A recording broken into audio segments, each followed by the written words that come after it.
अस्सलामुअलैकुम, आप देख रहे हैं समा। मैं हूँ इरम ज़ईन और मैं हूँ सिद्रा मीर। बुलेटिन के आगाज में आपको ये बता दें कि दुनिया भी मान गई कोरोना वायरस का फैलाव रोकने के लिए हुकूमत पाकिस्तान की मौसर हिकमत अमली।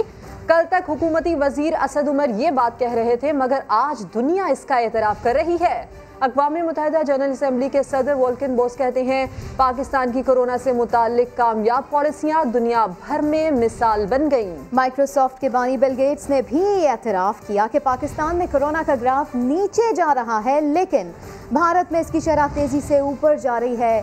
तफसील इस रिपोर्ट में देखिए।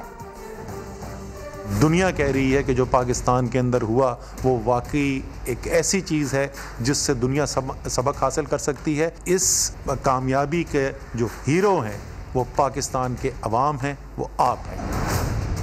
ये थे वफाकी वजीर असद उमर, जो 6 अगस्त को मुल्क में कोरोना के खिलाफ जंग जीतने का ऐलान कर रहे थे। लेकिन अब दुनिया भी पाकिस्तान की कामयाब कोरोना पॉलिसी का एतराफ़ कर रही है, इक़दामात को सराह रही है। अक़वाम मुत्तहिदा जनरल असम्बली के सदर वोल्कन बोस्कर इस्लामाबाद पहुंचे तो न्यूज़ कॉन्फ्रेंस में कहा, कोरोना की वबा से निमटने में पाकिस्तान दुनिया के लिए मिसाल बन गया है।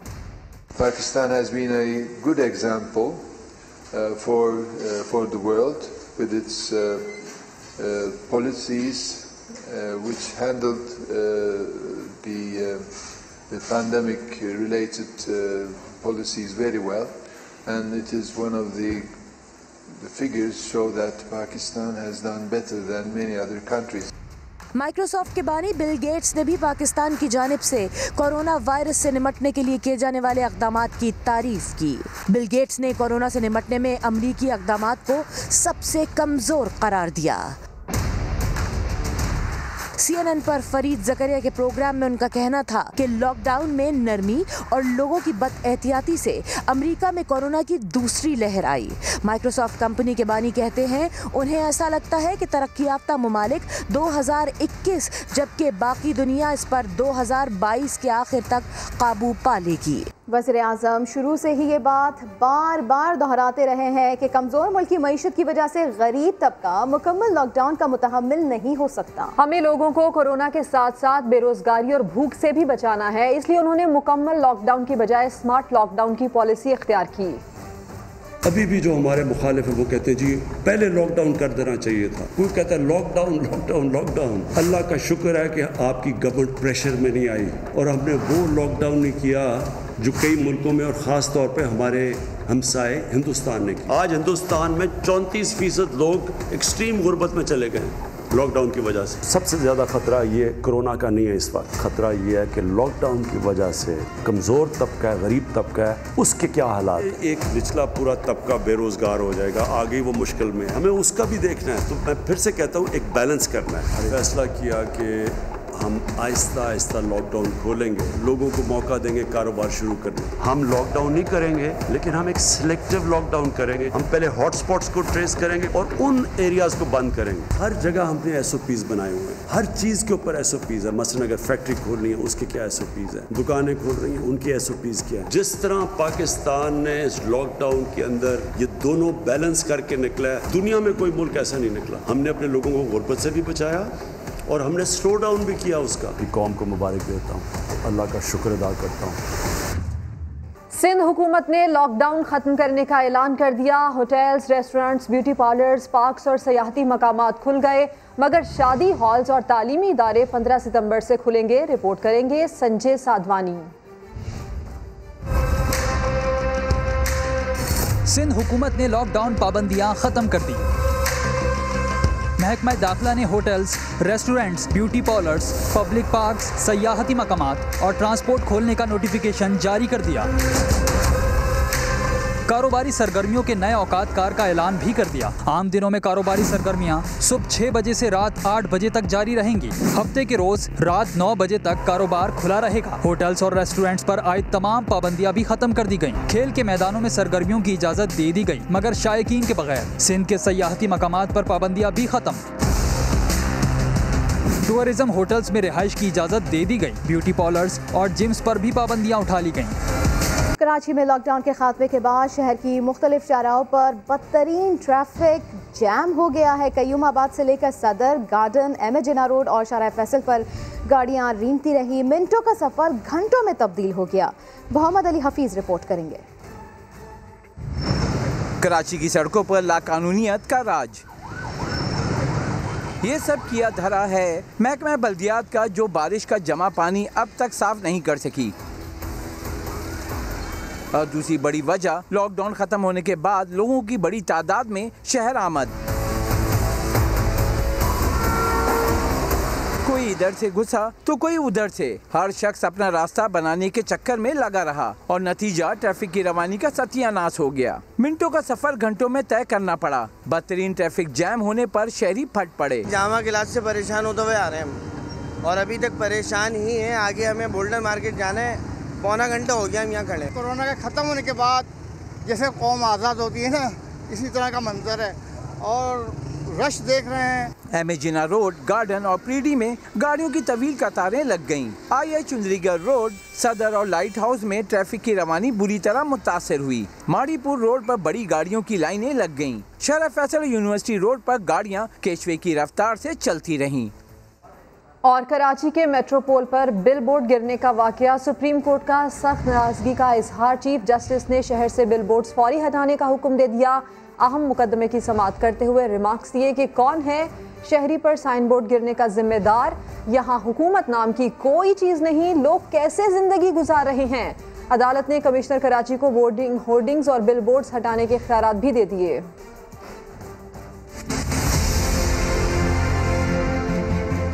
कैसे बिलबोर्ड्स लगाने की इजाजत दी जाती है, कहां है हुकूमत की रच। Chief justice supreme court Karachi में साइन बोर्ड के केस की समाअत के दौरान सख्त बरहम इस्तफसार किया कि कौन है शहरी पर साइन बोर्ड गिरने का जिम्मेदार। एडवोकेट जनरल सलमान तालिबुद्दीन ने बताया कि 2 अफसरान को मुअत्तल कर दिया है, मुकदमा दर्ज हो गया है। चीफ जस्टिस से रिमार्क्स दिए, जी हाँ हमारे पास FIR है, कहाँ है वजीर अली। मुलजिमान से मुतालिक सवाल पर SSP साउथ ने बताया कि ढूंढ रहे हैं, मिल जाएगा। जिस पर चीफ जस्टिस से रिमार्क्स दिए कि समंदर के अंदर चला गया है क्या, जहाँ भी है लेकर आओ, अभी लाओ पकड़कर। सारी 18 इमारतों पर बोर्ड्स लगे हुए हैं। FTC के सामने और अतराफ में कितने इश्तिहार लगे हुए हैं, कौन है ये लोग, हटाएं इन्हें, सबको ओहदे से हटाएं। बिलबोर्ड से इंसानी जिंदगियों को खतरा है। अदालत ने शहर भर से खतरनाक बिलबोर्ड फौरी हटाने का हुक्म दे दिया। खंबों पर लगे इश्तिहारात भी हटाने की हिदायत कर दी। अदालत ने कमिश्नर कराची को होर्डिंग्स और बिलबोर्ड हटाने के इख्तियारात दे दिए।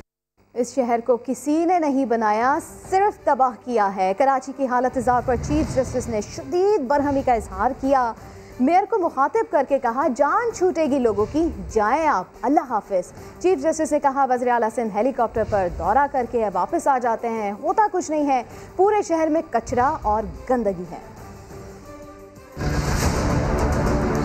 ये क्या हाल किया हुआ है, लगता है यहाँ के लोगों के साथ किसी किस्म की दुश्मनी निकाली जा रही है। मेयर भी कराची के बहुत बड़े दुश्मन हैं। चीफ जस्टिस ऑफ पाकिस्तान ने शहर कायद से मुतालिक मुख्तलिफ केसेस पर कराची रजिस्ट्री में अदालत लगाई तो बड़े बड़ों की शामत आ गई। मेयर को मुखातिब करके रिमार्क्स दिए कि उनको खिदमत के लिए मुंतखब किया और कहते हैं मेरे पास कुछ नहीं, सिर्फ तबाही की है, कुछ नहीं कर सकते तो जान छोड़ दो लोगों की।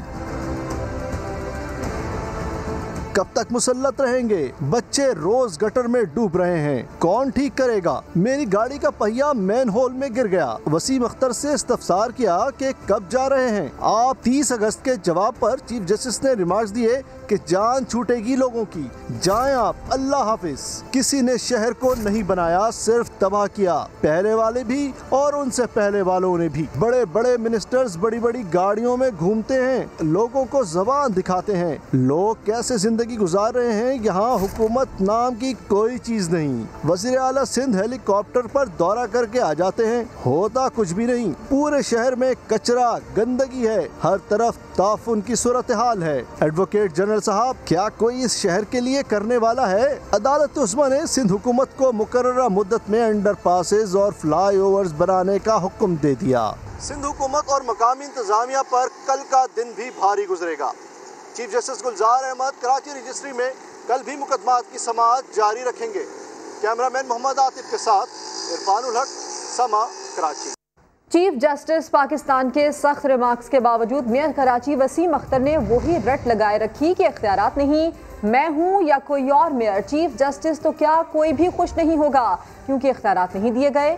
मेयर कराची ने चीफ जस्टिस से इख्तियारात से मुतालिक दरखास्त पर समाअत करने की अपील कर दी।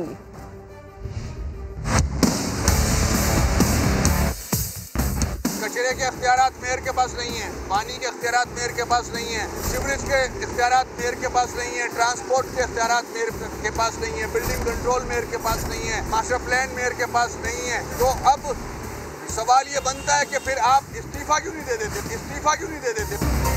बहुत लोग बोलते हैं अगर मैं इस्तीफा दे दूँ तो क्या हालात ठीक हो जाएंगे? नहीं होंगे। जिस तरह से इस कराची को यहाँ के लोगों को डिलीवर करना चाहिए था, उनको उनके मसाइल हल होने चाहिए थे, उस तरह नहीं हुए। वो डिपार्टमेंट्स KMC के पास थे ही नहीं जिससे अवाम के मसाइल वो हल हो सके। चीफ जस्टिस वो कराची को देखते हैं तो अफसोस होता होगा, मुझे भी अफसोस होता है, मगर इख्तियारात नहीं है KMC के पास। कोई भी मेयर आ जाए इन वसाइल और इख्तियारात के साथ कुछ डिलीवर नहीं कर सकता। सिर्फ टाइम का ज़िया है और पैसे का ज़िया है। मैं 4 साल से ये बात पावर करा रहा हूँ और हर कोर्ट में गया हूँ, सुप्रीम कोर्ट में भी गया हुआ हूँ।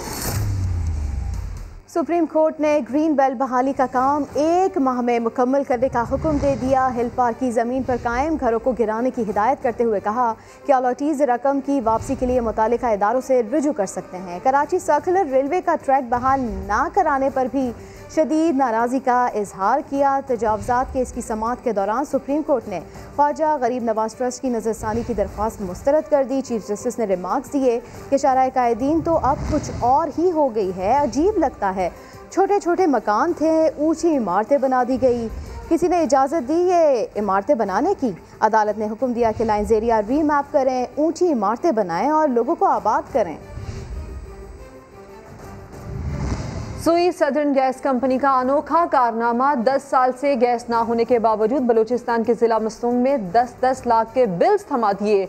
मेयर कबीर ने मामला उठाया तो वजीर तवानाई उमर अयूब ने इंक्वायरी का हुक्म दे दिया। इस्लामाबाद से जहीर अली की रिपोर्ट।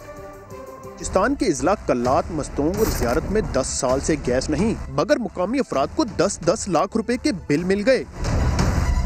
सेनेट की कायमा कमेटी पेट्रोलियम के इजलास में मीर कबीर शाही ने बिल्स दिखाए तो अरकान हक्का बक्का रह गए। वजीर तवानाई ने मामला हल कराने की यकीन दहानी करा दी। वजीर तवानाई ने आइंदा सालों में गैस की किल्लत से भी खबरदार कर दिया। बोले मुल्क में गैस के ज़खायर तेजी से गिर रहे हैं। ज़खायर 3.5 अरब क्यूबिक फीट रह गए। अगले साल तक सिंध के पास भी किसी को देने के लिए गैस नहीं होगी। गैस किल्लत से मुतल्लिक तमाम सूबों ने मिलकर फैसला करना है। जल्द माहिरीन पर मुश्तमिल कॉन्फ्रेंस बुलाने का भी ऐलान कर दिया। आगे बढ़ते हुए आपको बताएं कि अपोजिशन कमज़ोर है और हुकूमत में कमज़ोरियाँ। सरकार ने गुड गवर्नेंस ना की तो नुकसान PTI का होगा और फ़ायदा नून लीग का। हुकूमती रहनुमा राजा रियाज का समा के नुमाइंदा खसूसी अब्बास शब्बीर को खसूसी इंटरव्यू।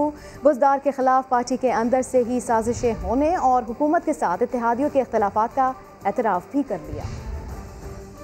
वो साहब, मुल्क की सियासी सूरत हाल को कैसा देख रहे हैं? अपोजिशन बड़ी एक्टिव है। अपोजिशन इस वक्त फजल रहमान साहब मुस्लिम लीग नून और पीपल्स पार्टी से नाराज़ हैं और वो उनके साथ बात करने के लिए अभी तक तैयार नहीं है।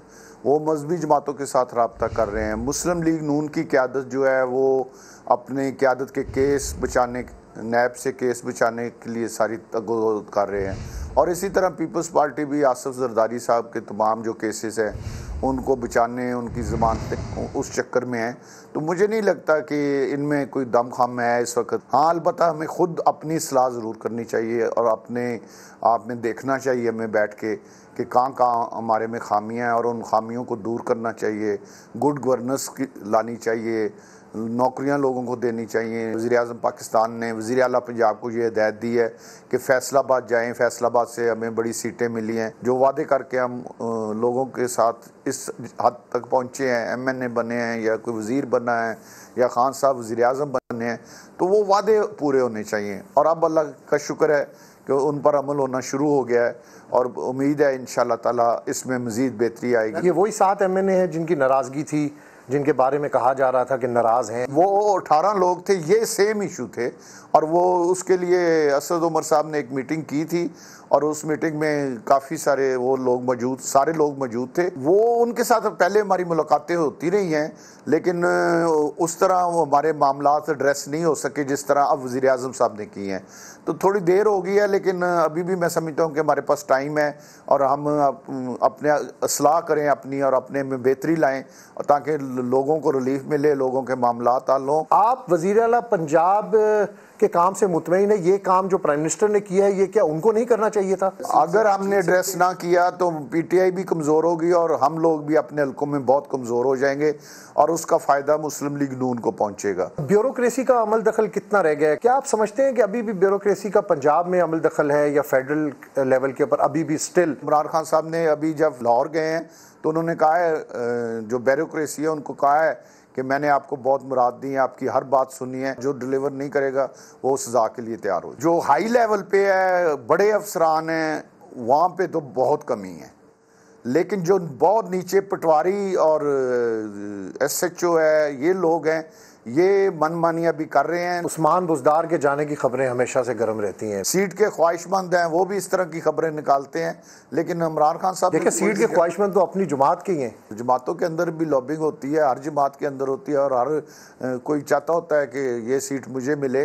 तो इमरान खान साहब ने तो बड़ा वाज़ेह कह दिया है कि उस्मान बुज़दार ही काम करे। ज़ाहिर है साजिशें तो जब आप सियासत में होते हैं, आप MP हो तो आपके खिलाफ साजिशें होती हैं, आप मिनिस्टर हो साजिश होती है, ये तो सियासत का हिस्सा है साजिश। इख्तलाफात क्यों हो जाते हैं परवेज़ इलाही वगैरह के, मुस्लिम लीग काफ के तरीके? ज़ाहिर है तादी हैं, तादी जो चाहते हो, हर तादी का ये ख्वाहिश होती है कि हमें ज़्यादा से ज़्यादा हुकूमत में हिस्सा मिले और वो जब उनकी उम्मीदों के मुताबिक हिस्सा नहीं मिलता तो इख्तलाफ हो जाते हैं। दूसरी जानिब वज़ीर आला पंजाब उस्मान बुज़दार का कहना है कि जिन्हें सूबे की तरक्की पसंद नहीं वो उनके खिलाफ मुनज़्ज़म प्रोपेगेंडा कर रहे हैं। नैब में अकेला पेश होगा, कोई जलूस नहीं होगा। मोहम्मद अली जड़ की रिपोर्ट। वज़ीर आला पंजाब की सेफ सिटी अथॉरिटी आमद मुहर्रम के हवाले से काबीना कमेटी बराए अमन व आमान का इजलास, क़याम अमन के लिए आर्मी और रेंजर्स तलब करने का फैसला। मीडिया से गुफ्तगू के दौरान मुखालफीन पर भी खूब बरसे। बुध को नैब के रूबरू पेश होने के सवाल पर उस्मान बुज़दार का कहना था कि वो जाती हैसियत में नैब ऑफिस जाएंगे। मुझे क्या जरूरत है जुलूस के साथ जाने के लिए, मैं पर्सनली जाके पेश होऊंगा और अपनी सफाई दूंगा। कुछ अरसे के बाद हमारे खिलाफ एक मुनज़्ज़म प्रोपेगेंडा शुरू किया जाता है जिसका मेन मकसद ये होता है कि डिस्टेबलाइजेशन लाई जाए। वज़ीर आला ने ऐलान किया कि पंजाब में प्री कोरोना स्टेटस आज से बहाल कर दिया गया है, ताहम एहतियाती तदाबीर पर अमल जारी रहेगा। आज हम प्री कोरोना पोजीशन पे पहुंच चुके हैं। जितना नुकसान होना था उससे अल्हम्दुलिल्लाह हम बच गए हैं और आज से पूरे पंजाब के अंदर, पूरे मुल्क के अंदर जो तमाम एक्टिविटी हैं वो खुल गई हैं। वज़ीर आला पंजाब का कहना था कि मानसून की सूरत हाल पंजाब में दूसरे सूबों से बेहतर है। दूसरी तरफ पंजाब हुकूमत ने सोशल मीडिया पर फिरका वारियत फैलाने वालों के खिलाफ क्रैकडाउन का फैसला कर लिया है। एक इजलास में वज़ीर आला ने मुतनाज़ा लिटरेचर जब्त करने और जुलूसों के रूट्स पर तजावजात खत्म करने का भी हुक्म दिया। कैमरामैन लियाकत बशीर के साथ मोहम्मद अली, समा, लाहौर। एहतसाब अदालत ने पार्कलैंड रेफरेंस में आसिफ अली जरदारी, अनवर मजीद और अब्दुल गरीब अजीज समेत 13 मुल्जिमान पर फर्द जुर्म आयद कर दी। मुल्जिमान ने सेहत जुर्म से इनकार कर दिया। जियाले कायद ने अपने वकील की गैर मौजूदगी को ढाल बनाना चाहा तो अदालत ने कहा कि फर्द जुर्म के लिए मुल्जिम का होना जरूरी है, वकील का नहीं। इस्लामाबाद से सुहेल रशीद की रिपोर्ट। ना ताखीरी हरबे काम आए, ना मामला मौखर करने की दरखास्तें और ना ही दलाइल। पाकलैंड रेफरेंस में आसिफ जरदारी और अनवर मजीद समेत 13 मुल्ज़मान पर आखिरकार फर्द जुर्म वीडियो लिंक पर आए। जियाले कायद के वकील फारूक एच नाइकायब आसिफ जरदारी ने फर्द जुर्म रुकवाने के लिए वकील की अदम मौजूदगी का जवाब पेश किया तो बड़े साहब की फिर एक न चली। जज आजम खान ने साफ कह दिया, फर्द जुर्म के लिए आपका मौजूद होना जरूरी है, वकील का नहीं। जज आजम खान ने आसिफ जरदारी पर फर्द जुर्म पढ़कर सुनाई। बतौर सदर मुमलिकत इख्तियारात का गलत इस्तेमाल किया, बदनीयती से कर्ज लेने के लिए फ्रंट कंपनी पार्थिनून बनाई, बतौर डायरेक्टर पाकलैंड कंपनी फ्रॉड का मंसूबा बनाया, फ्रॉड से हासिल रकम अपने अकाउंट्स में मुंतकिल करने समेत दीगर इल्जामात भी आयद। बड़े साहब ने सेहत जुर्म से इनकार करते हुए अपने खिलाफ मुकदमात को 18वीं तरमीम की सजा करार दे दिया। दीगर मुल्ज़मान भी जुर्म कबूल करने से इनकारी रहे। रेफरेंस में सिर्फ 3 इश्तिहारी मुल्ज़मान यूनुस किदवाई, अजीज नईम और इकबाल मेमन पर फर्द जुर्म आयद न की जा सकी। अदालत ने 1 सितंबर को आसिफ जरदारी के खिलाफ नैब के 3 गवाहों को तलब कर लिया। पाकलैंड रेफरेंस में फर्द जुर्म आयद किए जाने के दौरान आसिफ जरदारी सियासी अंदाज में नजर आए। सिंध कार्ड खेलना भी ना भूले, बार बार जज से मुकालमा करते रहे, कहा मुझे सिंधी लिखा जाए।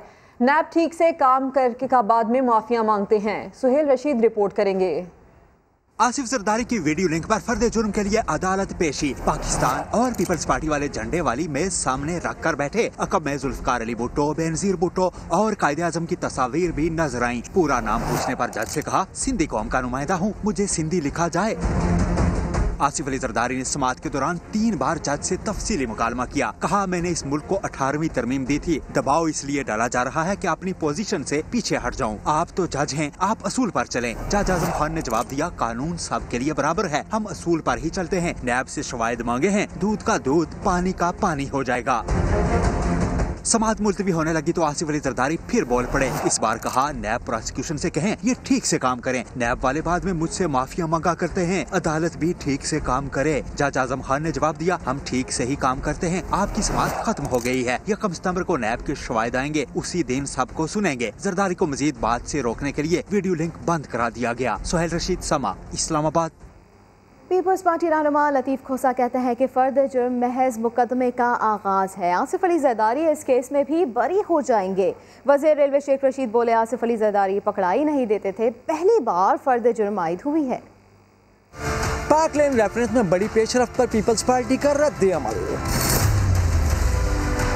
लतीफ़ खोसा कहते हैं फर्द जुर्म आयद होने से कुछ नहीं होता। अभी तो शुरुआत हुई है मुकदमे की, ना तो कोई इसमें जरदारी साहब को जरा बराबर भी कोई घबराहट है, ना ही उन पर कोई बोझ आया है और ना ही उनकी कोई मुश्किल में इजाफा होने जा रहा है। लेकिन वज़ीर रेलवे शेख रशीद कहते हैं आसिफ जरदारी हमेशा केसेस से बचते आए, मगर अब फर्द जुर्म आयद हो चुकी, अब कोई एनआरओ नहीं, ट्रायल से गुजरना पड़ेगा। इस वक्त जितने भी केसेस लगे हुए हैं सब में वादा माफ हुआ है। शहबाज शरीफ और हमजा के केसेस इससे भी सीरियस हैं, तो ये 3-4 महीने केसेस बढ़ने के हैं और इसमें फैसले भी आ सकते हैं और ऐसे फैसले आ सकते हैं जिनके नतायज बड़े दूर होते होंगे। शेख रशीद का कहना है इनकी कोशिश यही होती है कि बार्गेन हो और कोई दरमियानी रास्ता निकल आए। इस बार तो ऐसा दिखाई नहीं दे रहा, लेकिन सियासत में कोई चीज हरफ़े आखिर नहीं होती। अहम खबर आप तक पहुंचाते हैं। लाहौर में $3 करोड़ की बड़ी मनी लॉन्ड्रिंग और बेनामी अकाउंट्स का इंकशाफ हुआ है। हसनैन एक्सपोर्ट नामी बेनामी कंपनी के नाम से 8 अरब 30 करोड़ के चिलगोज़े बाहर भेजे गए। 8 अरब 30 करोड़ में से सिर्फ 8 करोड़ वापस आए। माजरा क्या है जानेंगे समा के नुमाइंदा खुसूसी नईम अशरफ भट्ट से। नईम, बताइएगा बड़ी खबर की तफसील।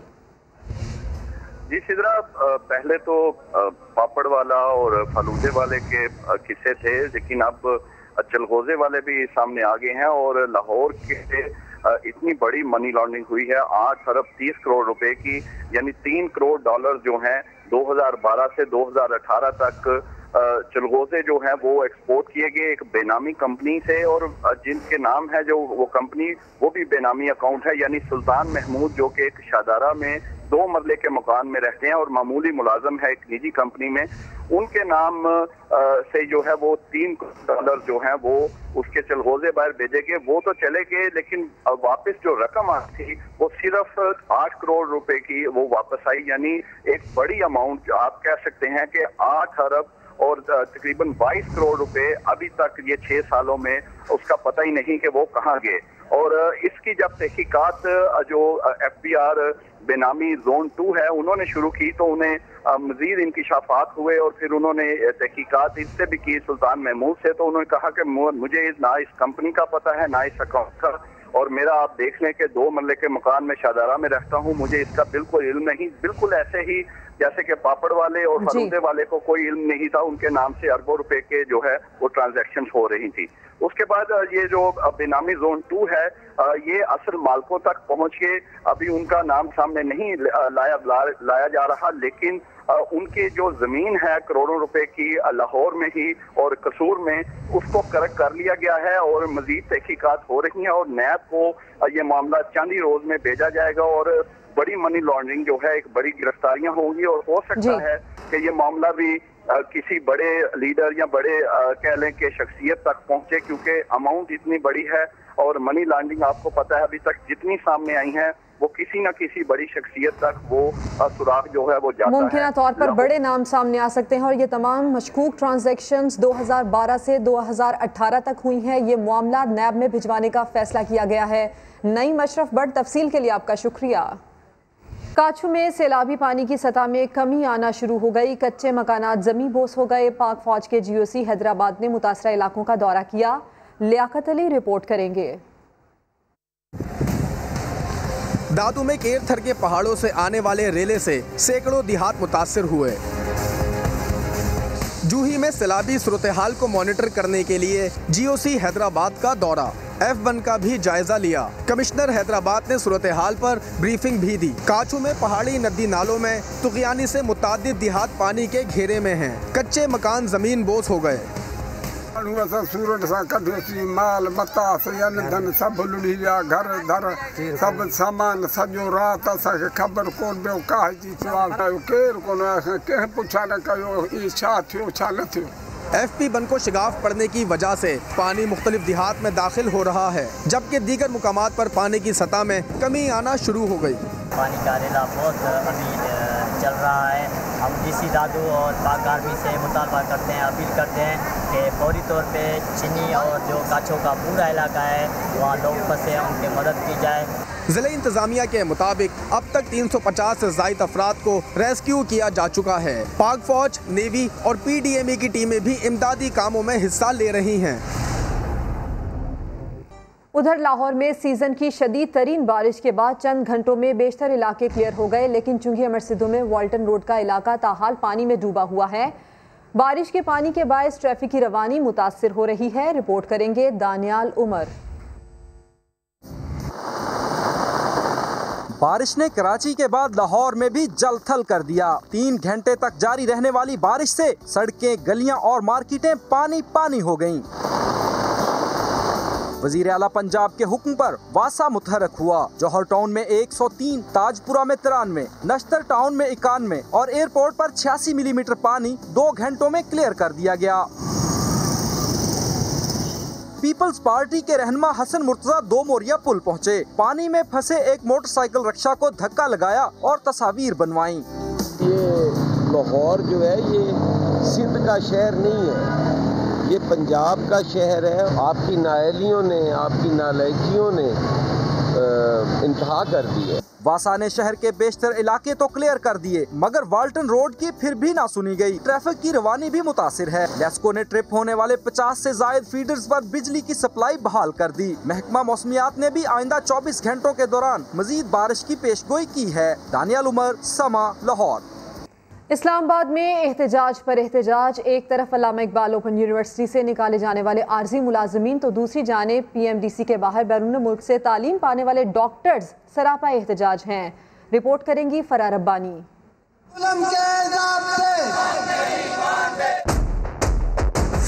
कई सालों से अल्लामा इकबाल ओपन यूनिवर्सिटी में काम करने वाले 700 कॉन्ट्रैक्ट और डेली वेजेस मुलाजमीन एक नोटिफिकेशन के जरिए फारिग। एक ईमेल ने सैकड़ों लोगों से रोजगार छीना तो घर का चूल्हा बुझने के खौफ ने बेरोजगार होने वालों को एहतजाज पर मजबूर कर दिया। मैं रावलपिंडी रीजनल ऑफिस में 12 साल से काम कर रहा हूँ। तो जैसे ईद के बाद हम वापस आए, हमें वर्बली तौर पे कहा गया कि आप लोग घरों को चले जाएं। हमारा सिर्फ 1 पॉइंट एजेंडा है कि हमें रेगुलर किया जाए। यूनिवर्सिटी एलामिया के मुताबिक बरतरफ किए गए 700 लोगों में से 200 को टेस्ट और इंटरव्यू के बाद दोबारा भर्ती कर लिया गया। इसी तरीके से मजीद भर्तियां भी की जाएंगी।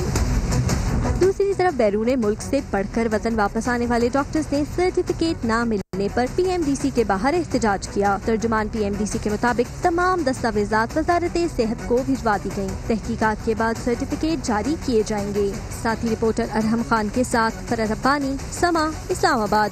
मैनचेस्टर टेस्ट में शिकस्त के बाद साबिक कप्तान सरफराज अहमद ने कप्तान अजहर अली का हौसला बढ़ा दिया। सरफराज अहमद ने अजहर अली के साथ तस्वीर शेयर करते हुए ट्वीट किया, मजबूत रहो भाई, इंशाल्लाह हम बाउंस बैक करेंगे, पाकिस्तान जिंदाबाद। अजहर अली ने भी ट्वीट में जवाब दिया, इंशाल्लाह आप एक अजीम इंसान हैं। मैनचेस्टर टेस्ट में शिकस्त के बाद कप्तान अजहर अली तनकीद के जद में थे।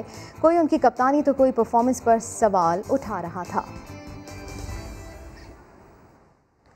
खेल से जुड़ी खबर ये कि क्रिकेटर उमर अकमल की सजा में कमी के फैसले के खिलाफ पीसीबी खेलों की आलमी सालसी अदालत में अपील दायर करेगा। मजीद बात करेंगे अली हाशमी से। अली, क्या तफसील है इस खबर की? जी, आज अचानक पीसीबी ने ये ऐलान किया है कि वो आलमी सालसी अदालत में जो उमर अकमल को जो सज़ा दी गई है उसके खिलाफ अपील करेगा। इससे पहले जो था वो ये कहा गया था कि उमर अकमल जो है वो खुद अपील करेंगे और सिर्फ वो इस वक्त आलमी सालसी अदालत जो है स्विट्जरलैंड में, वहाँ पर ही सिर्फ वो इस पे अपील कर सकते हैं। इसके अलावा वो कहीं पर भी नहीं जा सकते। तो अब जो है अचानक पीसीबी ने ये ऐलान किया है कि वो उमर अकमल की जानिब से जो है वो अपील करेंगे और वो इसकी जो अपील में जो सज़ा है उसमें कमी के लिए वो कोशिश करेंगे। उनका कहना ये है कि उमर अकमल एक बड़े खिलाड़ी हैं और उन्होंने जो हरकत की है सिर्फ उनको सज़ा देने का मकसद जो है वो ये था कि तमाम लोगों को मालूम हो सके कि ये जो कवायद और ज़वाबत जो है उनकी खिलाफ वर्जी नहीं की जानी चाहिए। जी, डिसिप्लिन की खिलाफ वर्जी पर किसी से हमदर्दी का मुजाहरा नहीं किया जाएगा, ये भी रिमार्क्स रहे। अली हाशमी, आपका शुक्रिया। इस्लामाबाद में अगर किसी वजह से दरख्त काटने पड़े तो उतने ही पौधे लगाना भी होते हैं। फैसल एवेन्यू पर सैकड़ों दरख्त काटे गए। सेक्टर G9 पार्क में 1000 पौधे लगा दिए गए, मगर इनका ख्याल कौन रखेगा? शहरियों ने सवाल उठा दिए। आबिद अली रिपोर्ट करेंगे। इस्लामाबाद में शाह फैसल मस्जिद की तरफ जाने वाले फैसल एवेन्यू पर अंडरपास की तामीर। सेक्टर G7 में मंसूबे के लिए सैकड़ों दरख्त काटे गए। माहौल का फितरी हुस्न मांद पड़ने पर शहरी दुखी। बहुत खूबसूरती थी इस एरिया में, अब तो उन्होंने काफ़ी सारे दरख्त जो है ना उखाड़ दिए। मतलब इलाका बड़ा अजीब सा लग रहा है, जैसे ये इस्लामाबाद का कैपिटल एरिया ही नहीं है। सैकड़ों घने दरख्तों की कटाई के बदले F9 पार्क में छोटे छोटे 1000 पौधे लगा तो दिए गए, लेकिन देखभाल का कोई इंतजाम ही नहीं। बेशतर पौधे तबाह, शहरी फिर परेशान। विदाउट केयरनेस तो दरख्त हो ही नहीं सकता। पानी उस जब तक नहीं मिलेगा या केयर नहीं होगी, प्रॉपर ग्रोथ ही नहीं होगी। बड़े शजर बनने तक नन्हे पौधों की निगहदाश्त आखिर करेगा कौन? इस मामले पर हमने मुतअद्दिद बार CDA का मौक़िफ़ लेने की कोशिश की, लेकिन हर बार CDA ने हमें अपना मौक़िफ़ देने से इनकार कर दिया। इंतजामिया की लापरवाही का ये कोई पहला वाकया नहीं। हर शजरकारी मुहिम के बाद जाने कितने ही पौधे लावारिस मर जाते हैं। कैमरामैन ज़ियाफ़त अब्बासी के साथ आबिद अली, समा, इस्लामाबाद। जश्न आज़ादी मनाने के लिए मुल्तान के फनकारों ने भी तैयारी कर ली। 50 साल राशिद ने जिद्दोजहद आज़ादी को किस तरह अपने फन के जरिए पेश किया, रिपोर्ट कर रहे हैं आसिफ बलोच। दिल में वतन की मोहब्बत हो तो जज्बात के रंग ज़बान बनकर बोल पड़ते हैं।